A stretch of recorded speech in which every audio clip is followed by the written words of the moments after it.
पंडित नेहरू को चुनौती देने वाले राजा रामगढ़ की कहानी। छोटी सी बात को लेकर बिहार में हिलाती थी कांग्रेस की बुनियाद।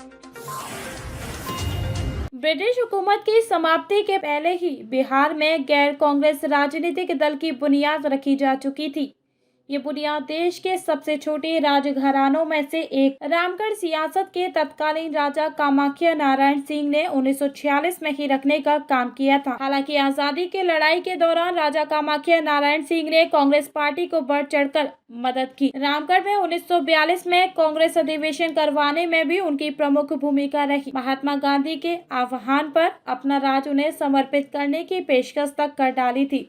लेकिन आजादी के पहले एक ऐसी घटना हुई जिससे राजा कामाख्या नारायण सिंह का कांग्रेस से मोह भंग हो गया। इस संबंध में जानकर बताते हैं कि आजादी मिलने के पहले राजा कामाख्या नारायण सिंह नई दिल्ली में पंडित नेहरू से मिलने गए थे, लेकिन पंडित नेहरू उस दौरान किसी अन्य कार्यक्रम में व्यस्त रहने के कारण कामाख्या नारायण सिंह से नहीं मिल पाए। ये बात राजा कामाख्या नारायण सिंह को इस तरह से चुभ गई कि उन्होंने पंडित नेहरू के साथ ही पूरे कांग्रेस नेतृत्व को ही चुनौती दे डाली। पंडित नेहरू के व्यवहार से नाराज होकर अलग पार्टी बनाने का लिया फैसला। पंडित नेहरू के व्यवहार से कांग्रेस से मोहभंग हो जाने के बाद राजा कामाख्या नारायण सिंह ने वापस लौटकर 1946 में सक्रिय राजनीति में कदम रखने का फैसला लिया।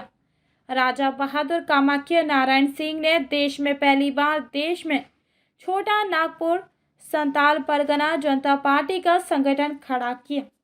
1952 के प्रथम आम चुनाव की जब शुरुआत हुई तब पंडित जवाहरलाल नेहरू ने रांची के मोरहाबादी मैदान में अपने भाषण में कामाख्या बाबू की पार्टी को जमींदारों की पार्टी करार दिया। पंडित नेहरू ने जनता से इस पार्टी को वोट नहीं देने की अपील की। इसके बावजूद उनकी पार्टी के 11 उम्मीदवार चुनाव जीतने में सफल रहे।